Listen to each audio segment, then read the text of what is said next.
Eh, buenas, en primer lugar, muy buenas tardes a los representantes del Colegio de Abogados de Ancash. Agradecer a la doctora Isela por la oportunidad, así como a todo el comité que forma el parte integrante del Colegio de Abogados de Ancash.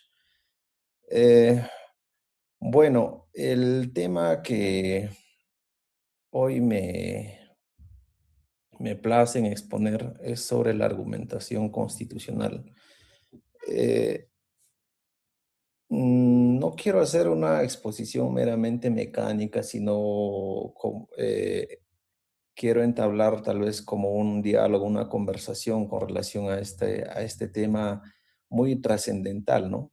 Que muchas veces nosotros en las aulas de las universidades que hemos tenido la oportunidad de tal vez ver estos temas académicos, directamente no lo hemos estudiado, ¿no? Eh, este nuevo pilar que es la argumentación jurídica, así como la argumentación constitucional, versan a través recién del siglo XXI hacia adelante, ¿no? Teniendo su antecesor o sus primeras eh, expresiones en el 2000, en el siglo XX. Entonces, muchos de nosotros no hemos cruzado en las aulas este estudio, ¿no? Y me place tal vez en recordar y volver a leer tal vez al doctor Robert Alexis, donde es uno de los fundadores de esta, llamémoslo así, método o teoría, ¿no? Que es la argumentación jurídica. Mm, para poder entender a qué se llama una argumentación constitucional, primero tenemos que saber eh, cuándo inicia o cuándo se puede argumentar constitucionalmente. Eh, es- quiero hacer esta exposición no tan técnica a fin de tal vez poder, para que puedan entender y para poder entender todos nosotros, ¿no? Al igual que yo, este tema. Eh, Nosotros sabemos de que luego de la Revolución Francesa, dada en 1789, se, la gran mayoría de estados tomó una forma de estado que es el Estado de Derecho, ¿no? O sea, aquel estado donde rige las normas, las leyes o lo que se denomina en lo que es la argumentación, las reglas, ¿no? Las reglas que estipulan en un determinado territorio. Entonces, al fundarse este Estado de Derecho en diversos estados, diversas naciones, el- vamos a ver que este Estado va a tener su principal fuente del derecho a la ley. Es decir, que toda controversia o toda controversia social, personal o interpersonal que rigen en un Estado se va a resolver a través de la ley. Tanto en el tema económico, político, se va a resolver teniendo en cuenta la ley, ¿no? Como el máximo esplendor de la regulación de las conductas humanas que puede haber en esa sociedad. Uno de ellos, un ejemplo, es el Código de Napoleón, ¿no? Donde nace este Estado de Derecho. El, pero, ¿cuál es el límite o, digamos así, el, digamos, el talón de Aquiles de este tipo de Estado, ¿no? Como es el Estado de Derecho?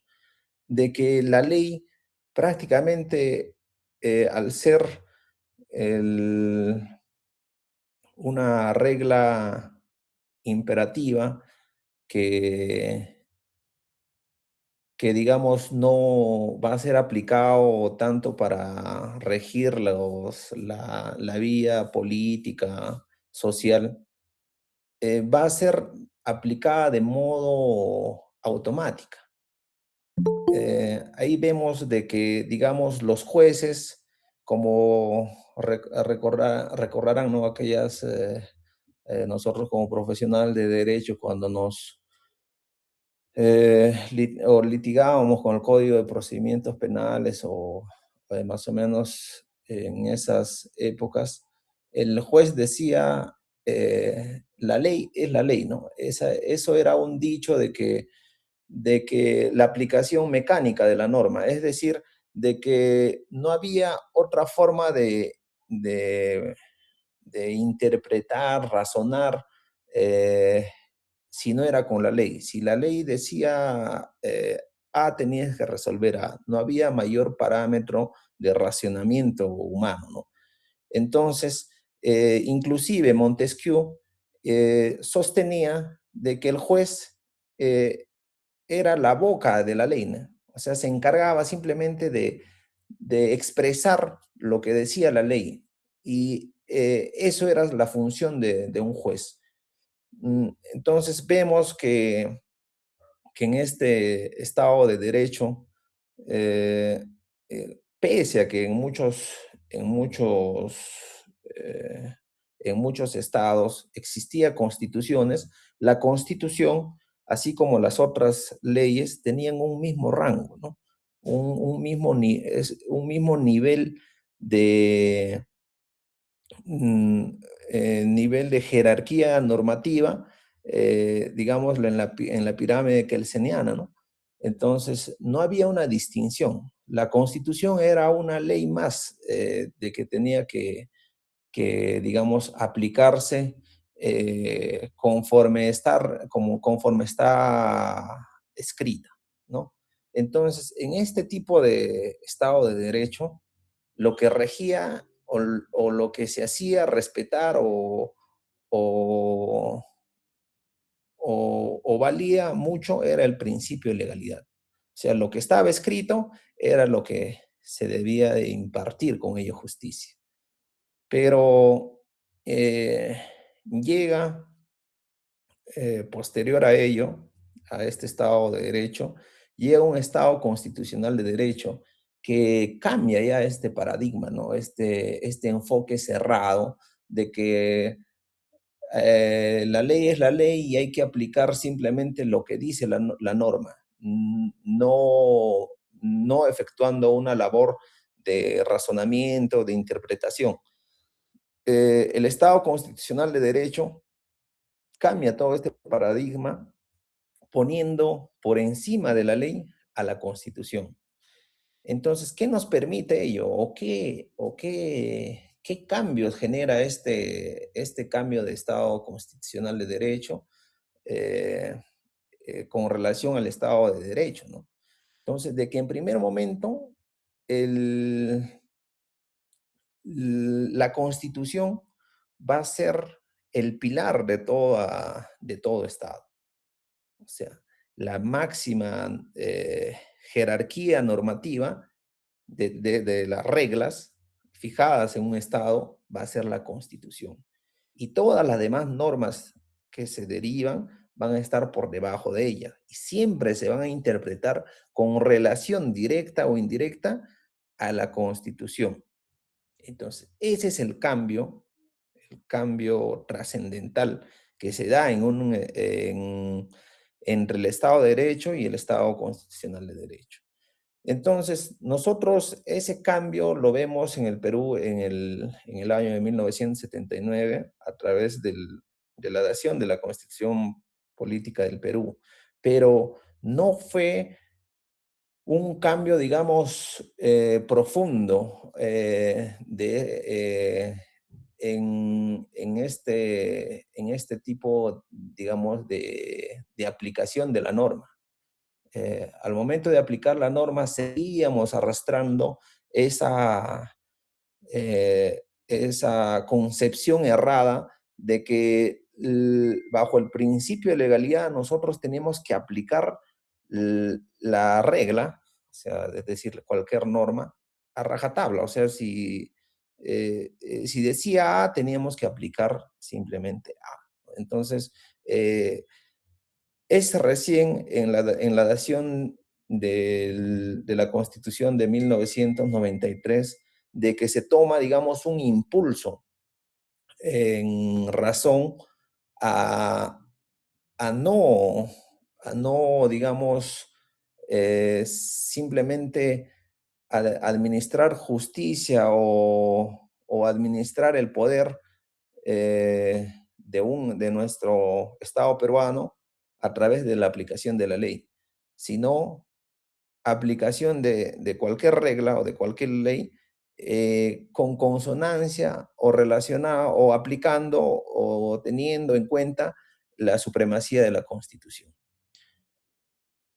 Entonces, en este Estado constitucional de derecho, vamos a ver que va a tener eh, la Constitución una fuerza vinculante, no solo de toda la parte, digamos, de la regla, de toda la parte de lo que es las normas, sino también de los derechos fundamentales de la persona, ¿no?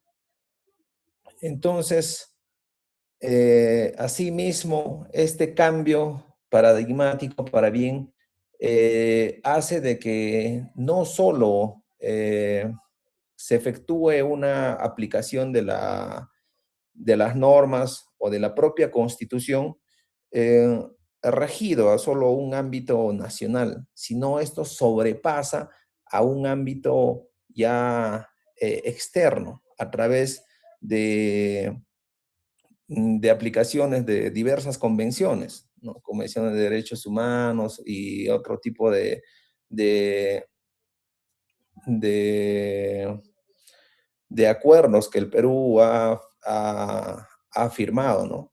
Entonces ya la Constitución va a interpretarse no solo las leyes, la constitución del Perú no se va a interpretar solo en un ámbito normativo interno, sino también con ese ámbito normativo internacional, pero enfocado dentro de los parámetros de los derechos fundamentales.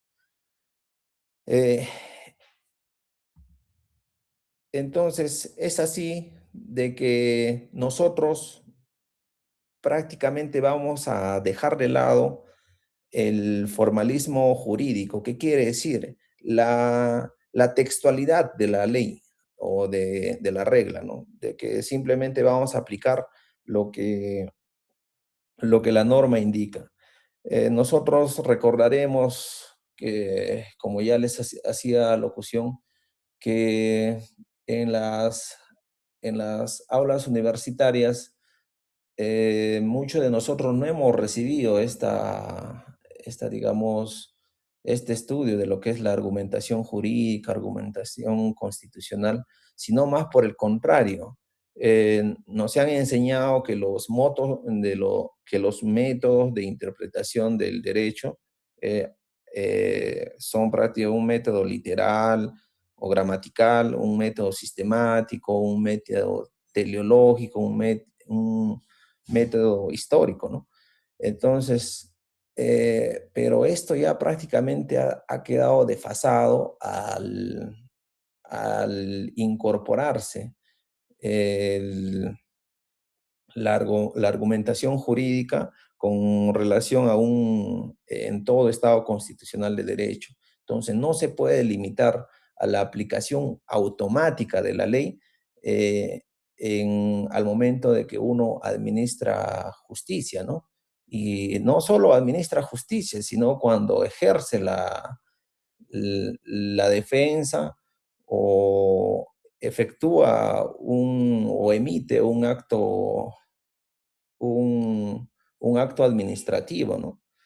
en toda la regulación de la convivencia de un Estado, ya no solo vale una interpretación literal o histórica o teleológica de la ley, sino ahora lo que uno tiene que versar el, en,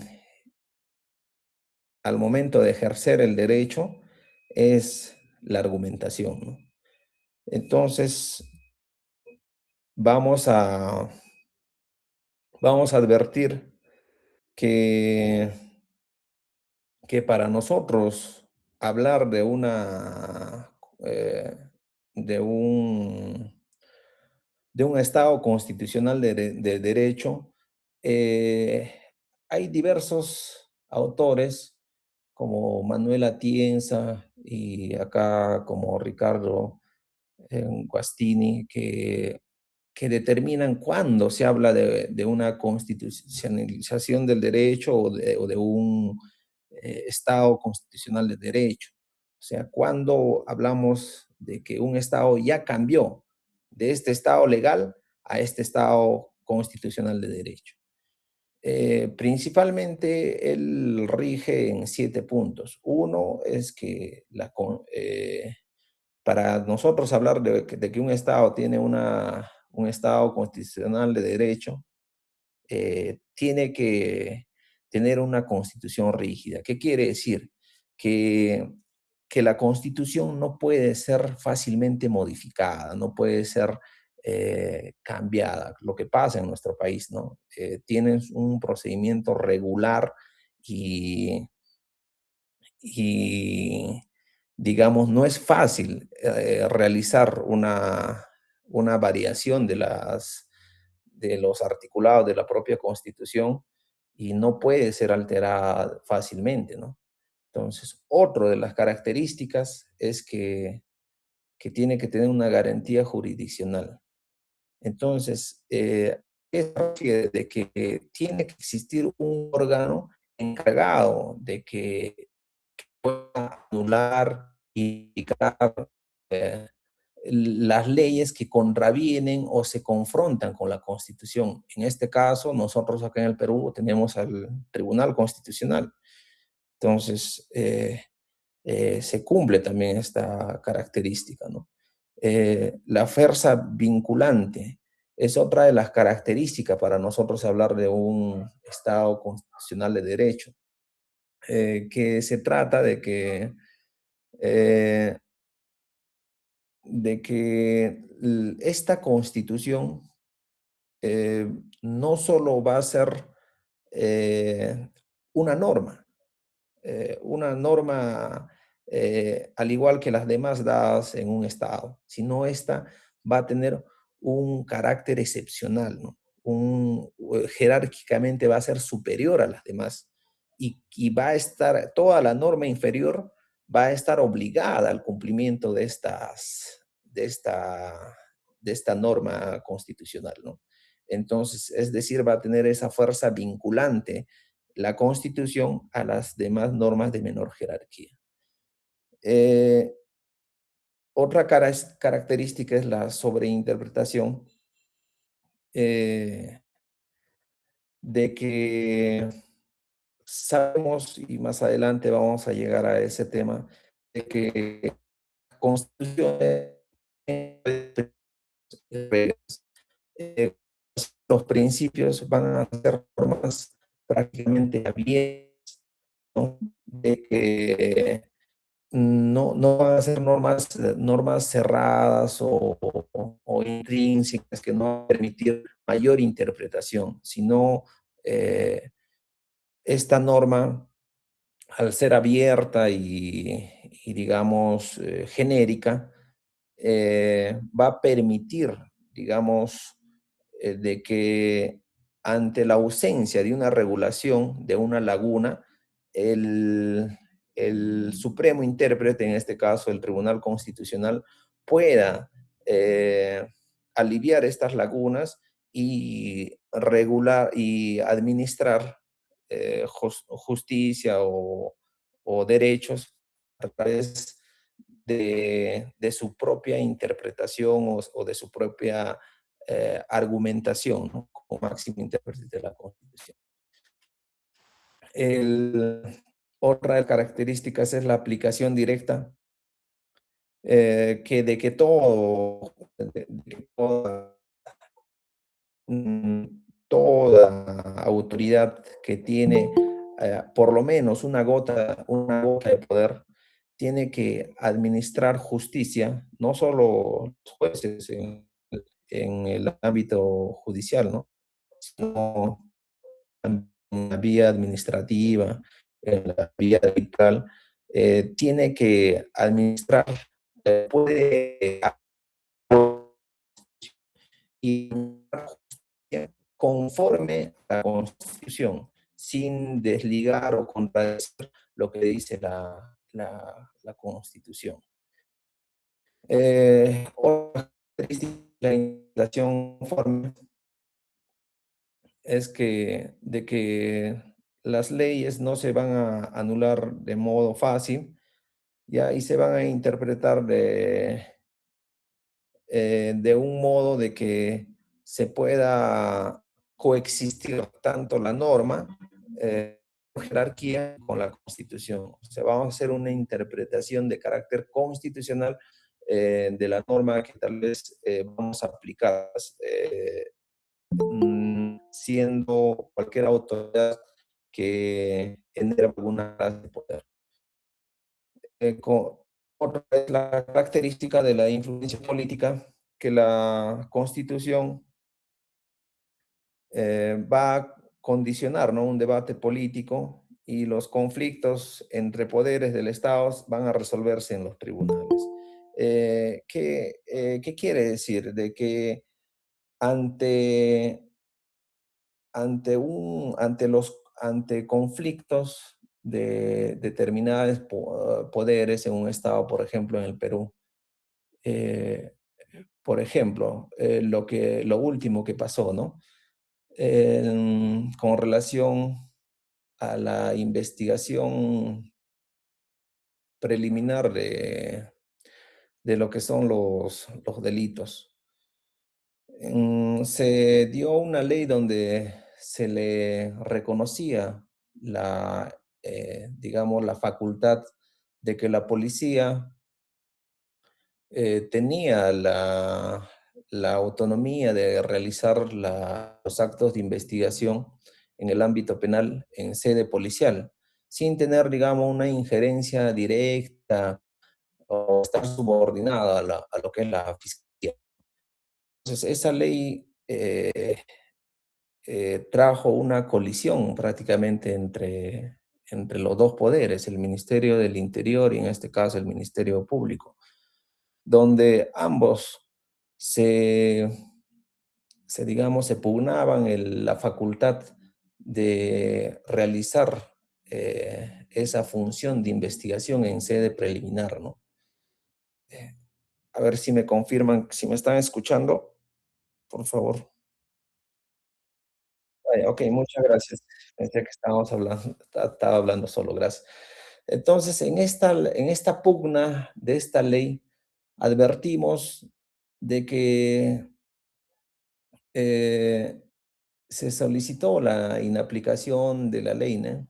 Y se acudió al Tribunal Constitucional, donde él prácticamente dilucidó la controversia entre estos dos poderes. Entonces, eh, pero ello a través de una interpretación constitucional, no solo a través de la ley dada, sino a través de la misma Constitución. Entonces, es así donde este autor, Ricardo Guastini, sostiene de que para nosotros hablar de un Estado constitucional de derecho o de una constitucionalización del derecho, se tiene que cumplir estas 7 características para recién hablar de este tipo de Estado. Entonces, el Perú es uno de ellos que está, digamos, eh, profundizando y garantizando de que este, esta técnica o llamado argumentación, eh, no solo cale en el Tribunal Constitucional como intérprete de la Constitución, ¿no? Sino también en los jueces, ¿no? En los magistrados, en los defensores, en todo aquella persona que está involucrada en un proceso no solo de administración de justicia, sino de en una administración de controversia, ya, de conflicto entre dos o más personas, ¿no? En- Porque ya no existe, olvidémonos de la aplicación mecánica de la ley, ¿no? De que la ley es la ley. No, ya ahora existe o tenemos que regirnos a que tanto los jueces, nosotros como abogados, tenemos que argumentar o sostener un razonamiento fundado en conceptos y disuadir, ¿no? A nuestro interlocutor y convencer sobre nuestra perspectiva. Entonces, una, eso es lo que ha traído la, la constitucionalización del derecho a un Estado constitucional de derecho, ¿no? De que ya no basta con aplicar la norma de modo automático, sino hay que saber interpretar, hay que saber argumentar para poder tener eh, una resolución fundada, ¿no? No solo en derechos, sino en buenos argumentos y en buenos conceptos dados en las resoluciones o en cualquier tipo de resolución de conflictos. Entonces, pero acá existe, digamos, una contraposición. ¿Qué es lo que pasa? El Tribunal Constitucional, como máximo intérprete de la Constitución, nosotros sabemos que es un ente autónomo, ¿no? Eh, de que muchas veces el, digamos, la observación que le hace eh, em, muchos juristas o conocedores de este tipo de Estado, como es el Estado constitucional de derecho, observan de que se está desnaturalizando las funciones que se le da a cada ente, ¿no? A, a cada ente autónomo, en este caso al Tribunal Constitucional. ¿Por qué? Porque a través de sus resoluciones, este ente autónomo estaría legislando. Ustedes dirán, ¿cómo legislan? ¿Cómo legisla el Tribunal Constitucional y tenemos un poder legislativo? Entonces, mm, podemos, podemos advertir de que a través de su jurisprudencia, de sus fallos,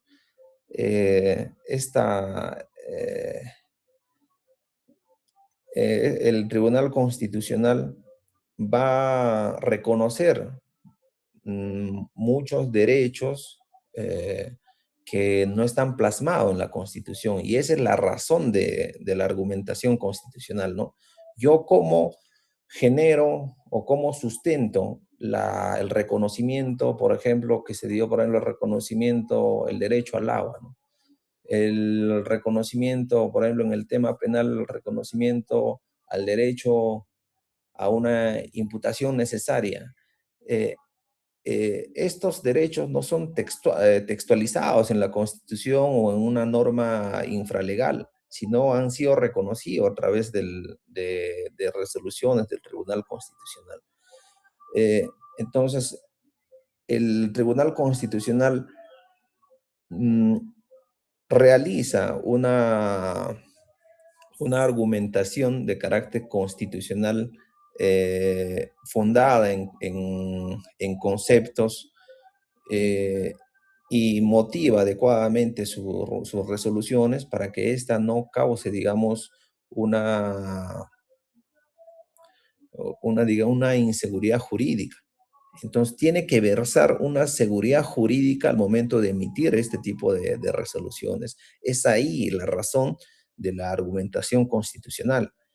Eh, entonces, eh, hay, hay activistas judiciales, hay autores que le denominan activistas judiciales a esta clase de Estado, ¿no? A este Estado constitucional de derecho. ¿Por qué? Porque es una forma de, digamos, de tener dos poderes, tanto el poder legislativo y el Tribunal Constitucional como entes reguladores o entes que van a legislar.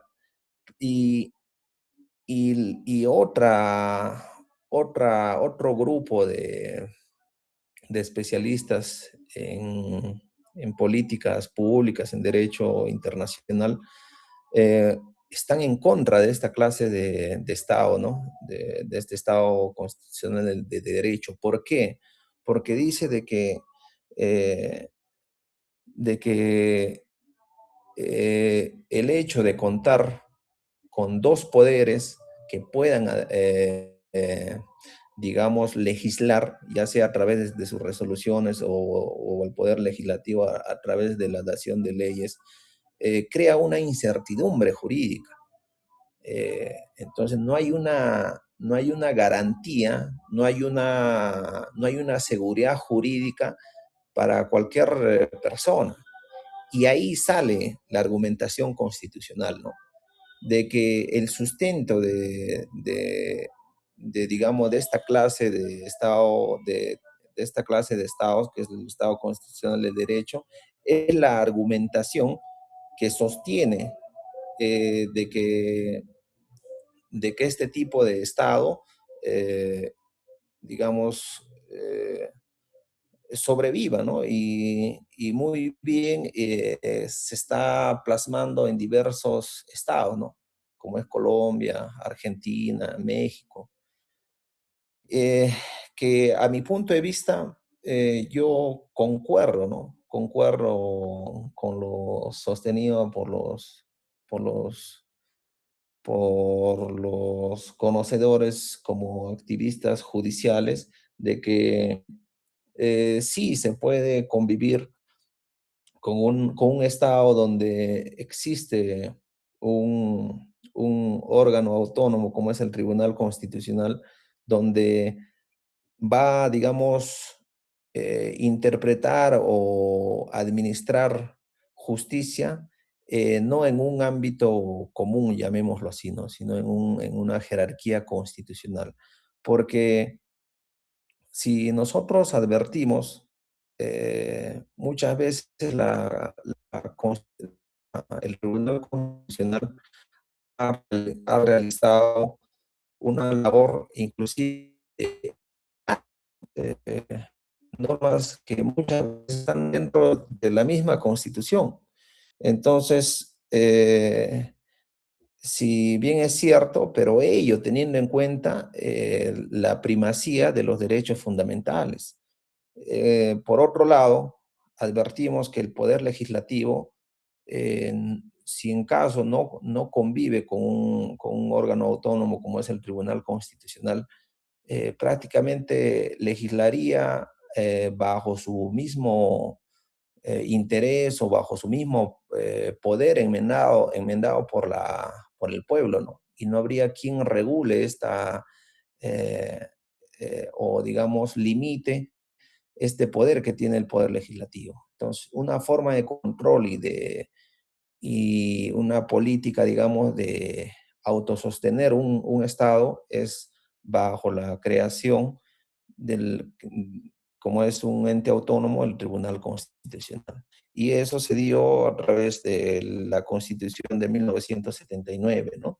Donde se crea el Tribunal Constitucional y se incorpora. en el artículo, específicamente artículo 51, la jerarquía de la Constitución, ¿no? Donde dice la Constitución prevalece sobre todo norma legal, la ley sobre las normas de inferior jerarquía y así sucesivamente. Entonces es ahí donde recién vemos la constitucionalización del derecho en nuestro país. El, asimismo, es necesario, ya advertido, dónde, cuáles son el fin, el fundamento, la razón de estudiar una argumentación constitucional. Hay que ver eh, de que, en primer lugar, la argumentación constitucional no solo lo va a realizar un miembro del Tribunal Constitucional, asimismo lo puede, esta herramienta va a ser para toda persona que va a querer, digamos, de una u otra forma, interpretar o digamos, justificar o dar las razones por las cuales su tesis tiene que ser aceptada o admitida por el interlocutor, ¿no? Entonces, eso, por ejemplo, lo vemos no solo en los procesos constitucionales, sino en los procesos penales, civiles, en un proceso administrativo ante una municipalidad. Entonces, mucho de estas leyes, por ejemplo, leyes administrativas de una municipalidad, tiene que ser interpretada conforme a la Constitución. O sea, no basta con tener digamos, una ordenanza municipal, digamos, que prohíbe, eh, y es un caso que ya ha existido, ya una resolución en, en Indecopi, ¿no? Por ejemplo, se prohibía bajo una ordenanza municipal de que se pueda tener alguna clase de centros comerciales de expendio de bebidas o de licores, más si no está fuera de los 100 metros, ya sea de una iglesia, de un centro, de centro educativo o una entidad pública. Entonces ahí vemos, por ejemplo, en esta regulación administrativa, dos derechos, ¿no? Por un, por un lado estamos la persona que recurre al Indecopi. Él sostiene de que de por medio está su derecho al trabajo, ¿no? Y por otro lado, la municipalidad sostiene el derecho a la tranquilidad pública, ¿no? Y entendía de que de que los recintos religiosos y los recintos de entidades públicas con mayor ahínco tienen que tener una tranquilidad para poder atender a los usuarios. Entonces, por ejemplo, en ese caso, resolvieron de que el, la ordenanza municipal donde esa prohibición por parte de la municipalidad era una barrera burocrática. ¿Por qué? Porque si bien es cierto, todos tenemos derecho a una tranquilidad pública, pero ello no implica la prohibición tajante y expresa de que no se pueda generar ningún tipo de trabajo o comercio dentro de los 100 metros. Entonces, realiza una interpretación o una argumentación constitucional indicando de que si bien es cierto, no se le podría mm, negar la licencia de funcionamiento, pero esta se podría, digamos, limitar, ¿no? Con relación al horario de atención. Por ejemplo, ¿no? De que en el horario de 7 de la mañana a 5 de la tarde no se autorice, por ejemplo, a los lugares comerciales como discotecas, ¿no? Y, y estando de 7 de la noche a medianoche, se autorice en caso exista, por ejemplo, lugares, centros de estudio, ¿no? Pero esta no podría, por ejemplo, eh, la norma, la ordenanza municipal dada no podría ser constitucional porque en esa ordenanza municipal regulaba que no se podía aperturar algún centro, algún de bebidas alcohólicas mm, dentro de los 100 metros de una iglesia católica.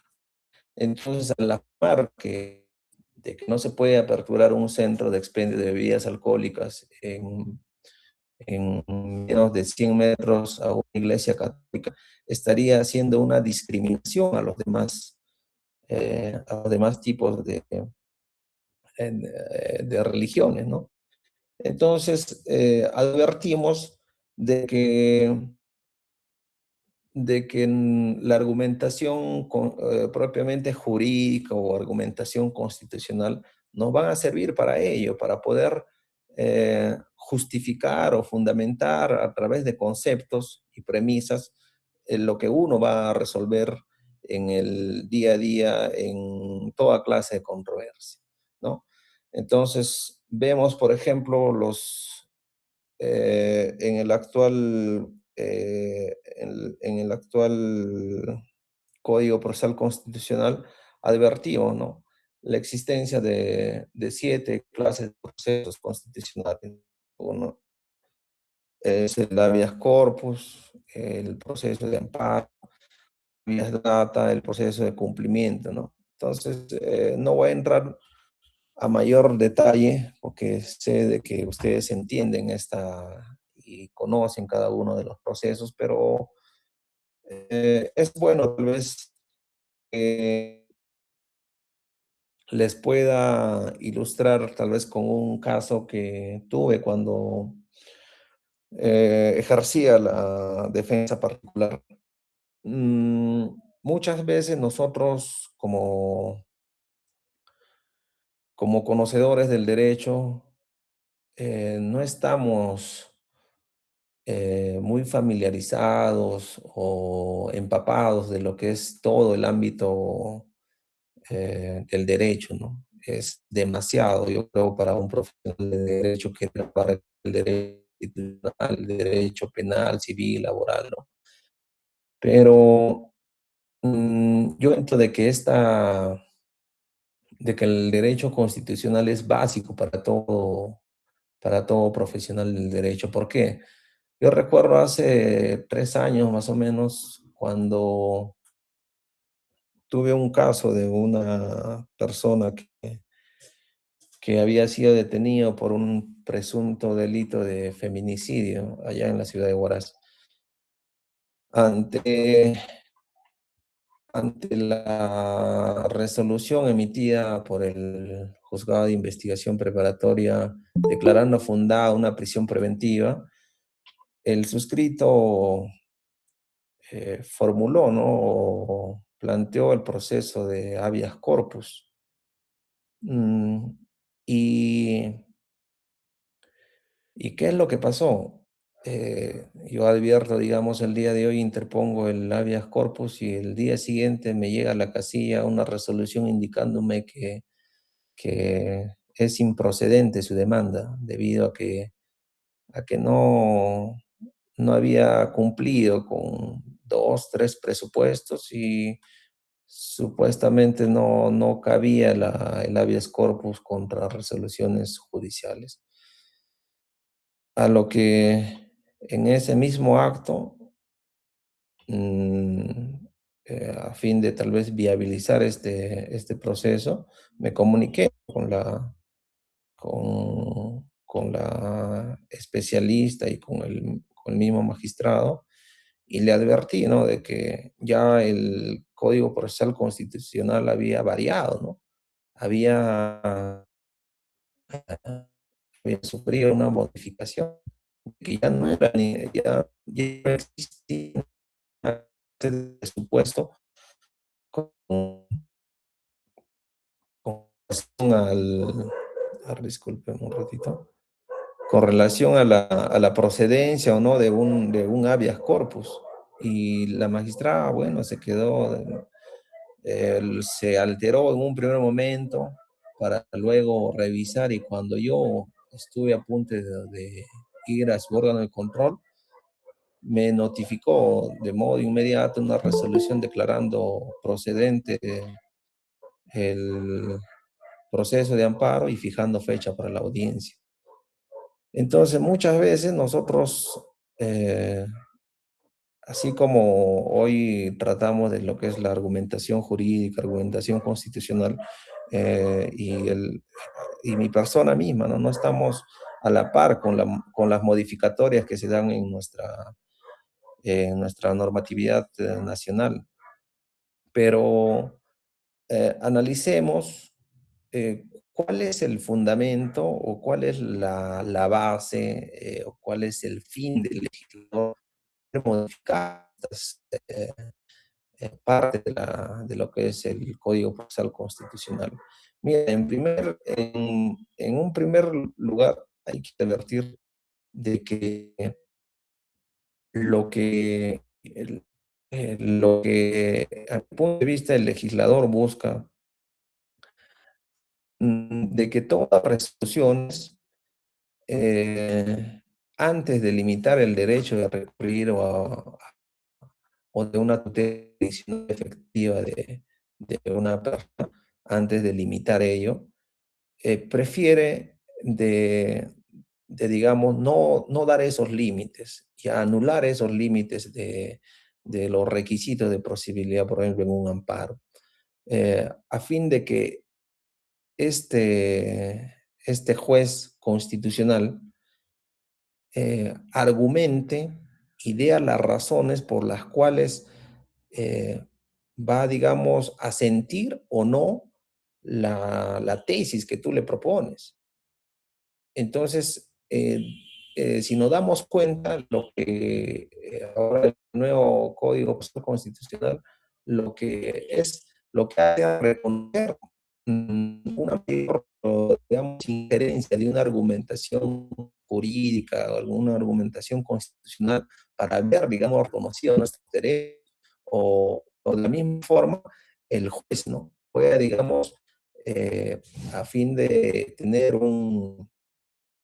una seguridad jurídica, el juez emita resoluciones que no solo versen en derechos escritos, sino que motive adecuadamente a través de conocimiento sus resoluciones para que éstas puedan, digamos, generar convicción en los que buscan una tutela jurisdiccional, ¿no? Entonces, es uno de los cambios de que se ha dado en lo que es el nuevo Código Procesal Constitucional. A ver,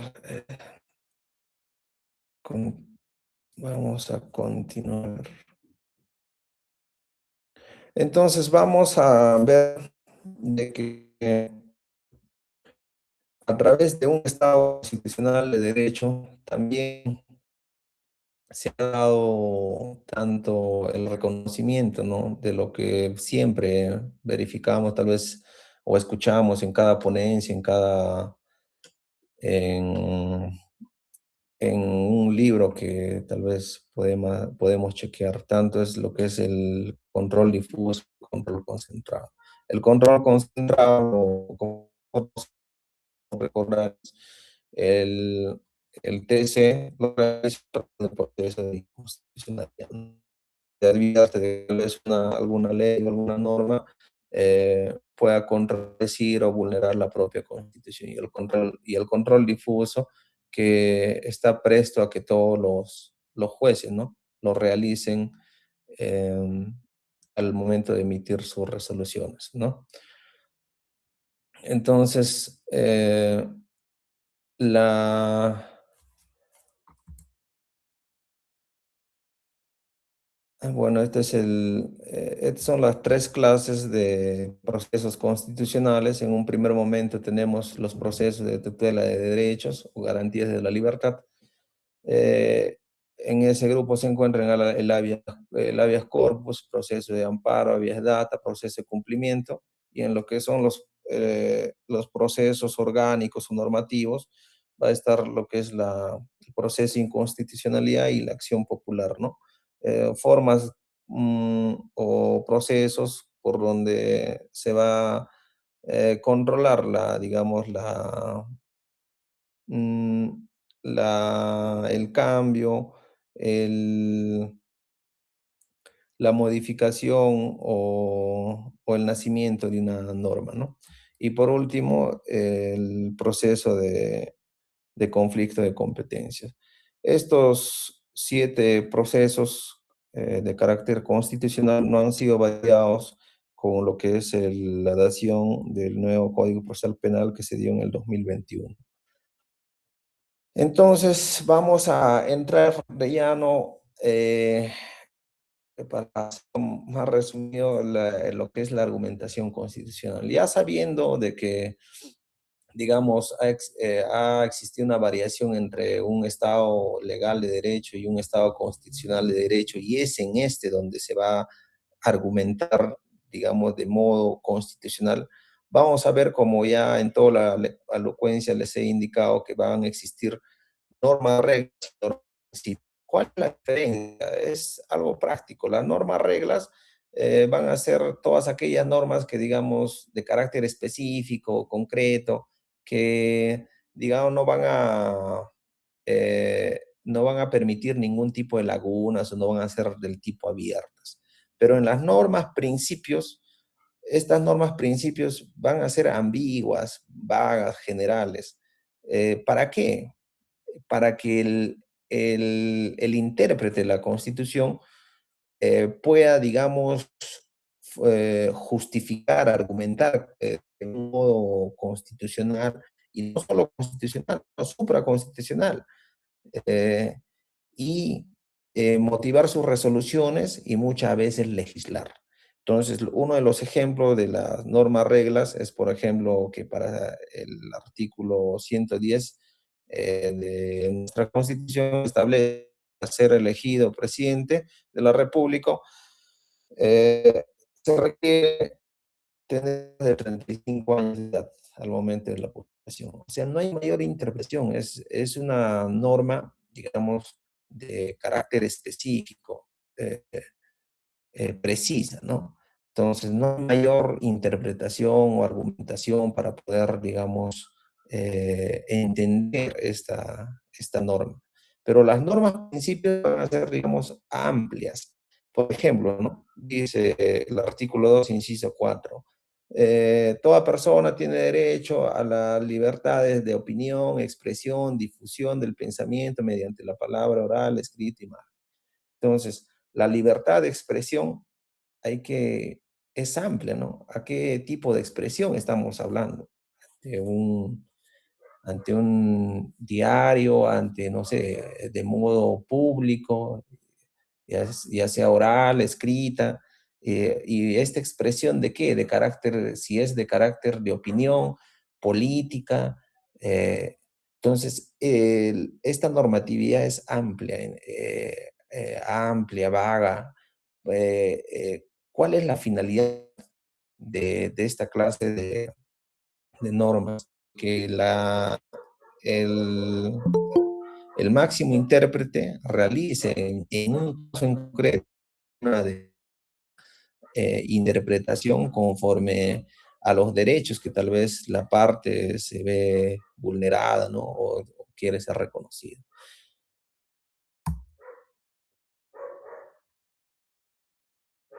Entonces vamos a ver de que a través de las diversas, de los diversos fallos del Tribunal Constitucional, mm, han, han existido, digamos, formas o, o teorías o cómo se van a resolver ante la, digamos, ante la ante el choque de dos, por ejemplo, principios o dos reglas.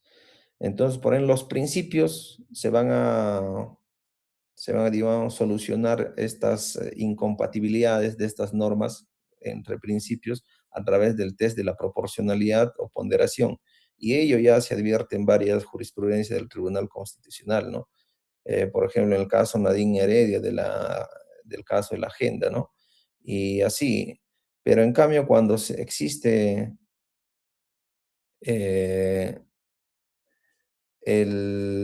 las reglas se van a solucionar a través de la subsunción o se van a interpretar a través de la subsunción. Entonces, es esta postulación de los principios de proporcionalidad y ponderación lo, lo sostiene, ¿no? El jurista español mm, Manuel Atienza, ¿no? En su libro Argumentación Jurídica, donde dice de que cuando al encontrarnos entre dos principios, vamos a poder aplicar el principio de proporcionalidad o ponderación, ¿no? Y quien va a dilucidar este problema, en este caso el Tribunal Constitucional, el máximo intérprete de la Constitución, va a tener que preferir un derecho sobre el otro, ¿no? Bueno, este es ya entrando de lleno a lo que es la argumentación jurídica, vamos a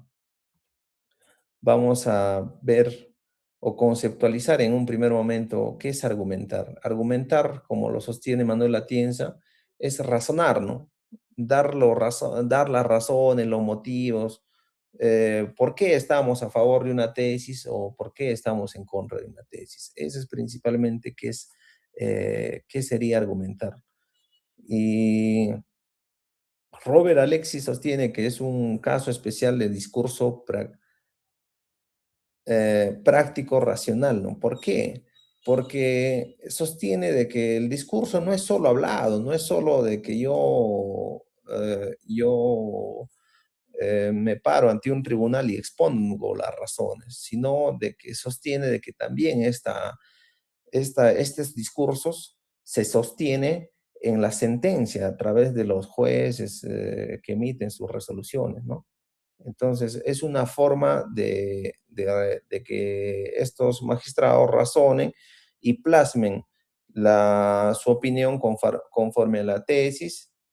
En la otra parte vamos a tener la antítesis y el juez va,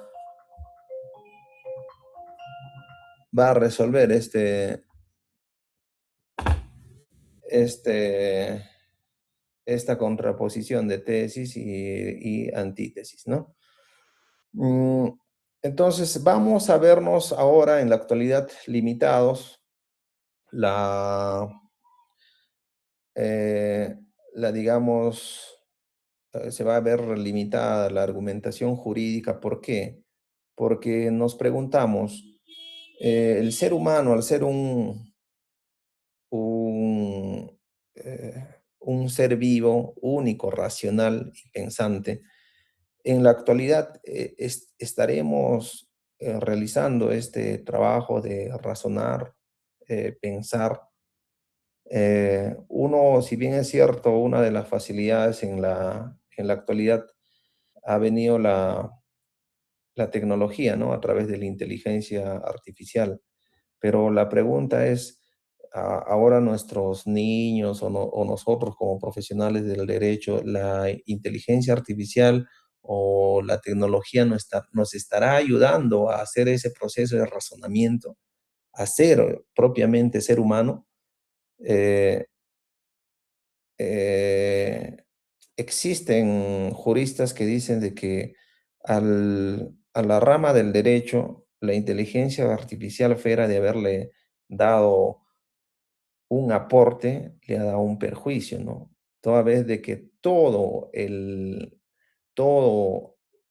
mundo del derecho gira a través de los conocimientos, o sea, a través de la razón.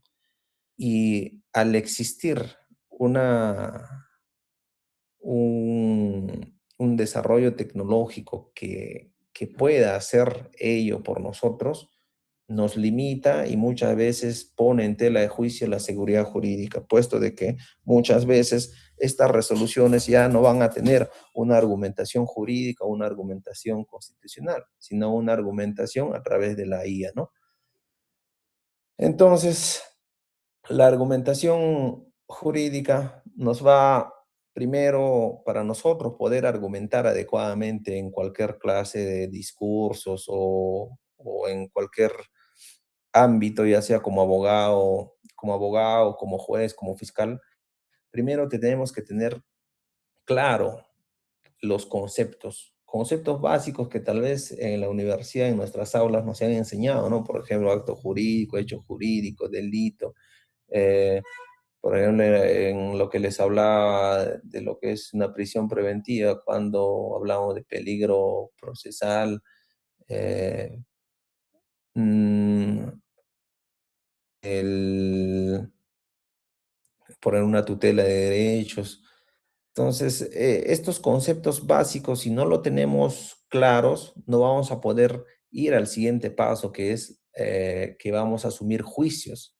O sea, vamos a asumir juicios a través de estos conceptos. Y posterior a asumir estos juicios, vamos a tener que exteriorizar, o sea, razonar, pensar, procesar, y de ahí vamos a poder exteriorizarlo a través de un discurso, que son las sentencias, pueden ser tus recursos, ¿no? Un recurso de apelación, no sé, nulidad, reconsideración.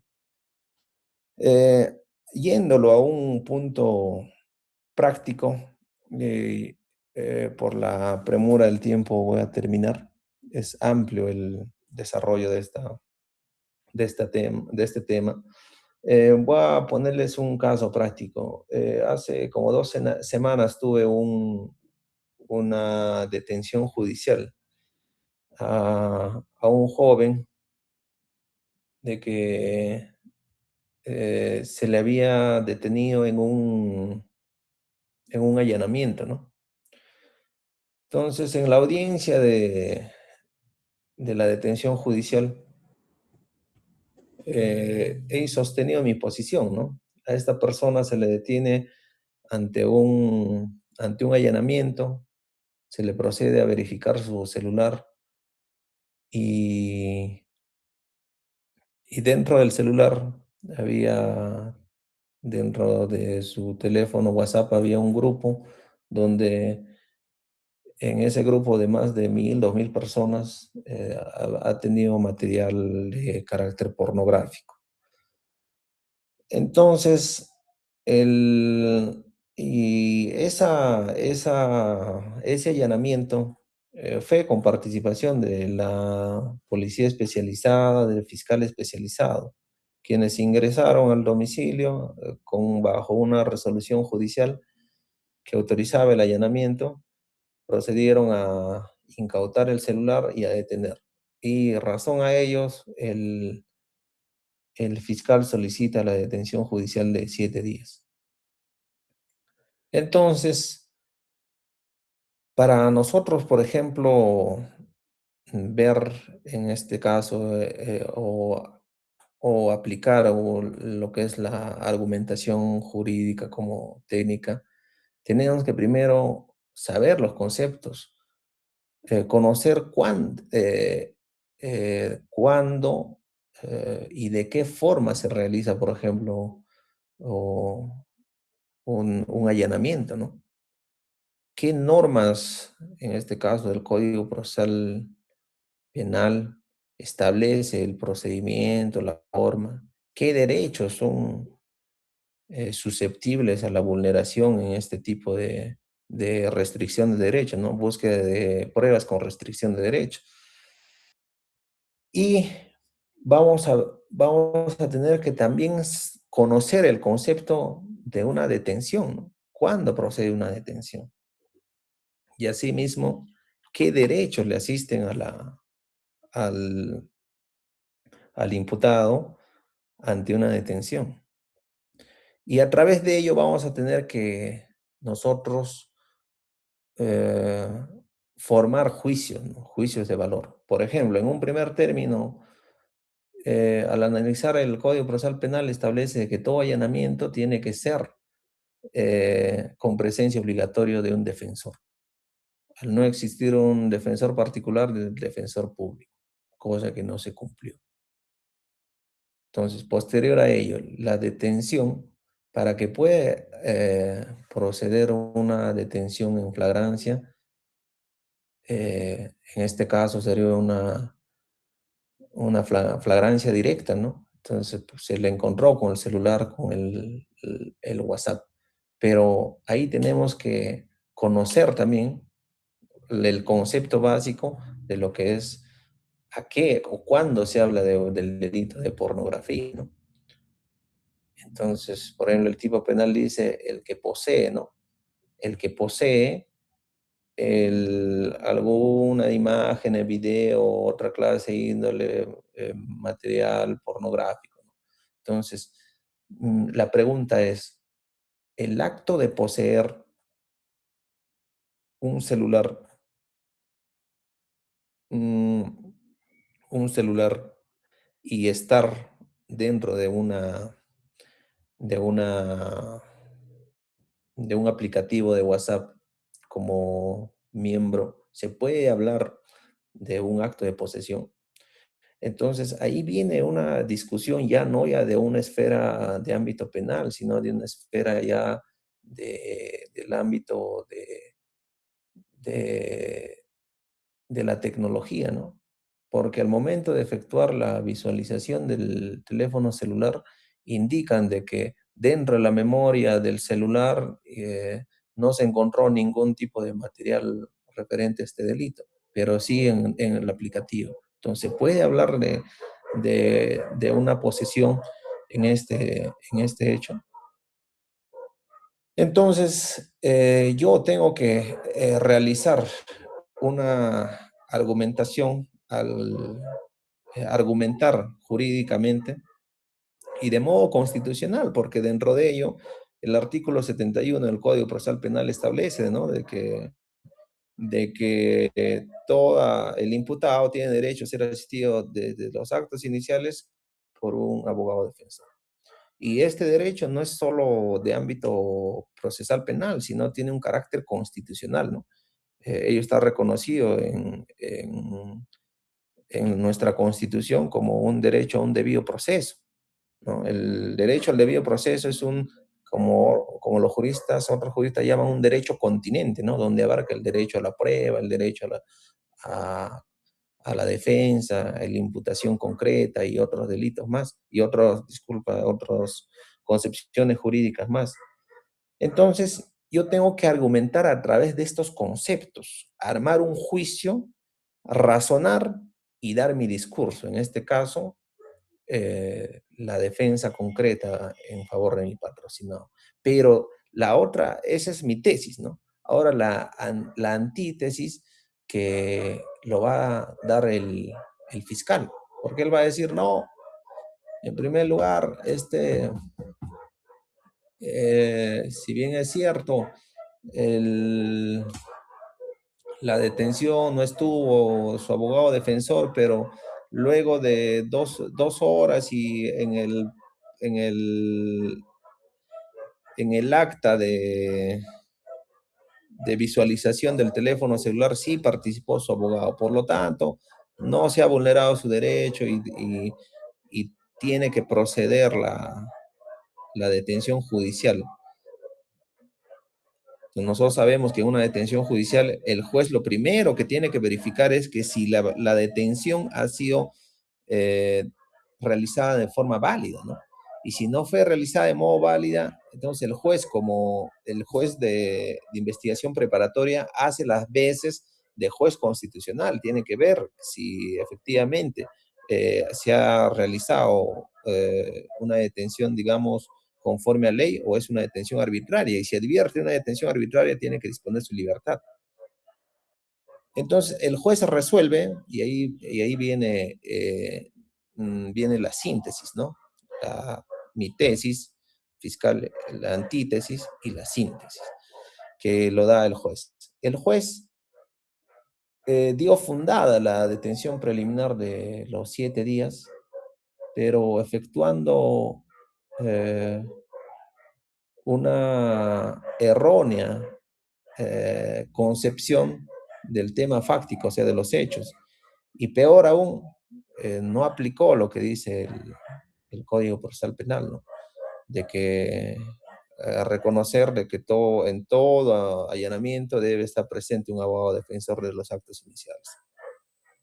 Entonces, pero este juez ha tenido que efectuar una labor de argumentación jurídica, ¿no? Argumentar, ¿no? Justificar. Pero si advertimos que no hay, no sabe, no tenemos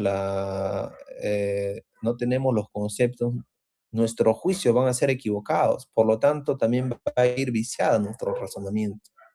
Entonces, ¿qué vamos a obtener? Una resolución que puede ser pasible a una modificación. Entonces, no, pero dentro de ello también nosotros como abogados defensores, como abogados, fiscales, jueces, tenemos la oportunidad de nuevamente recurrir a esta herramienta fundamental como es la argumentación jurídica, de nuevamente aclarar a través de nuestros agravios, ¿no? Sabemos de que el juez tenemos el derecho a la pluralidad de instancia y podemos recurrir a esta resolución. Y tenemos que analizar este razonamiento efectuado por el juez, ¿no?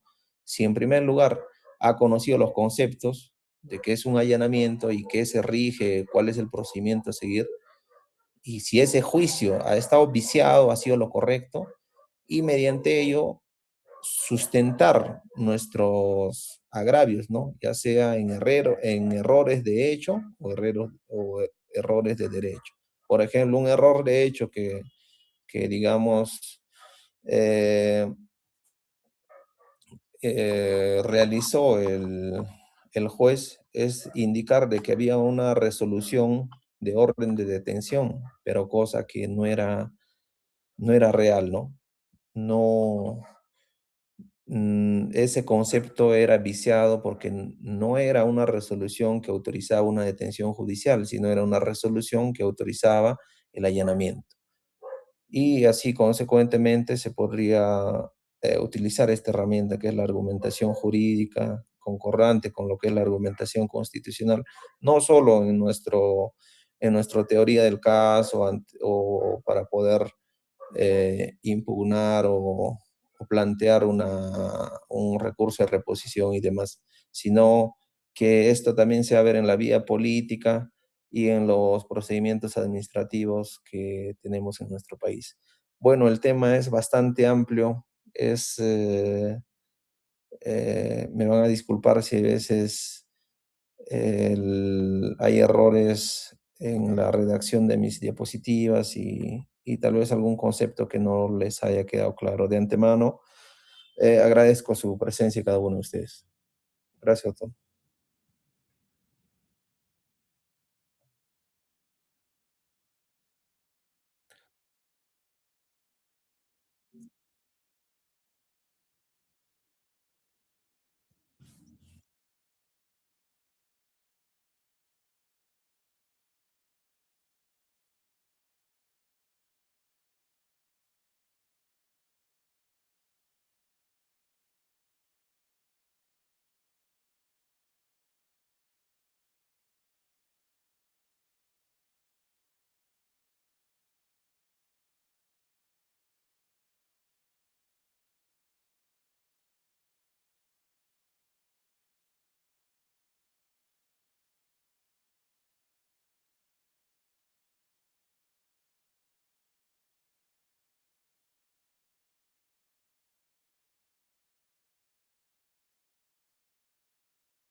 A ver,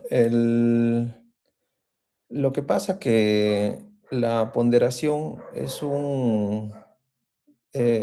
una teoría, ¿no? Plasmada en este caso por el doctor Manuel Atienza, donde, digamos, es facultad en este caso del juez de aplicar o no este juicio de ponderación. El- Existen, digamos, teorías y posturas donde sostienen de que se puede aplicar otro tipo de juicios de valor, ¿no? Que no sea la ponderación. Eso va a quedar a discrecionalidad de, del juez, ¿no? Inclusive ahora se postula los juicios de convencionalidad, ¿no? Entonces ya no ir a un tema de derechos propiamente consagrados en una constitución, sino en los diversos tratados o convenios firmados por nuestro Perú, ¿no?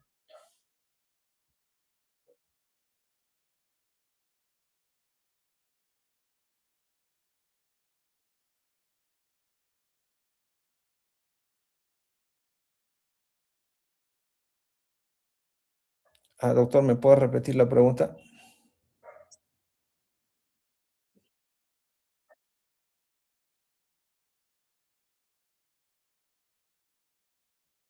Ah, lo que ahora se sostiene es que hay que, y ahí tiene que ver mucho la lógica jurídica, ¿no? Hay que tener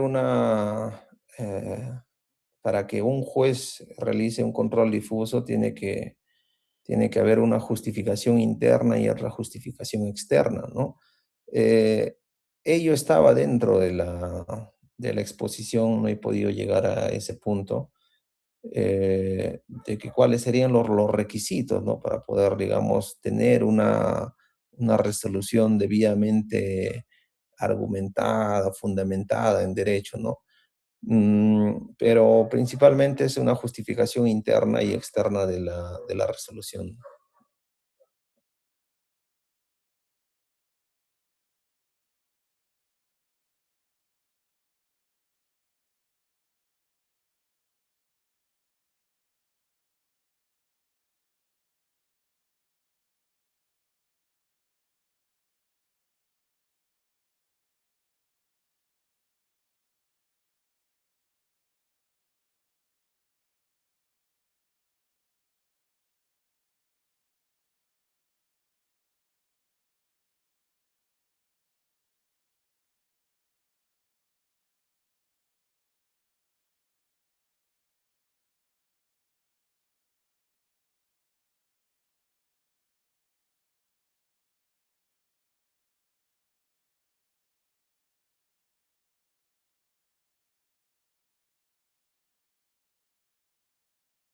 Muchas gracias, doctor, de antemano, agradecido con el Colegio de Abogados de Ancash por darme la oportunidad.